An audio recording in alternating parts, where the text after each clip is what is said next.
Hi, my name is Debra Brehmer, and I'm in Madrid, Spain for the month of November as part of the ROOSTERGNN artist residency. I'm a writer from Milwaukee, Wisconsin, and I'm here to research Diego Velázquez's most famous painting, Las Meninas. I'm writing a series of essays about the world's most overseen works of art and whether there's something we can still glean from these experiences of seeing them in our current state of being. So I've been getting to know Madrid a little bit, and then I've also been going to the Prado Museum every day, or at least every other day, and joining the crowds in front of this famous painting. When I'm there, I find the best way for me to absorb the painting is to draw it. So I've been making drawings of every figure in the painting.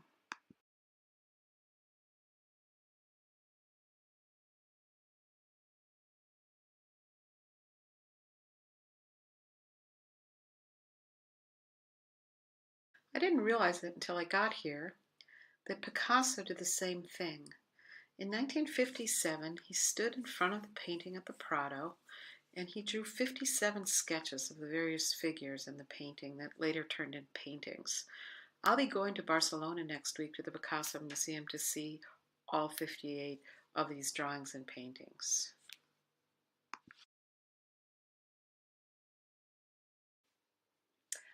This is my local barista from the corner restaurant where I go every day to write. Sometimes I find it's easier to communicate with Velázquez than it is with Mr. Ronda at the corner restaurant. I can never seem to get my order right. It's probably obvious now that I like portraits. They tell us things about who we are and about the culture that affected and influenced us. And they tell us about who we are now and who we hope to be.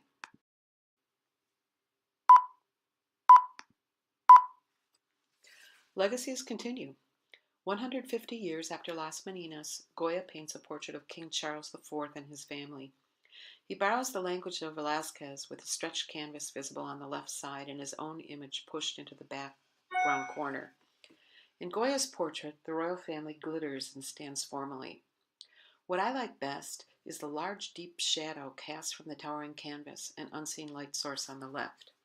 That shadow is what one generation leaves behind for the next. It feels like a bow to Velázquez. The best thing about portraits is they are always both universal and specific. They are about the general conditions of what it feels like to be human, which doesn't change. And they are about the specifics of a time and place where generations must figure out how to live on this planet. Picasso knew that the best way to make contact with history was to use the language of his own time. This is how a painting fully lives in the present. Picasso's translations actually help us see Las Meninas in fresh ways. This is what I hope to do in my essay. I won't be finishing this project for a while, but I do have another essay about Manet's famous painting, Olympia, in a book that will be released December 1st. I hope you will check it out.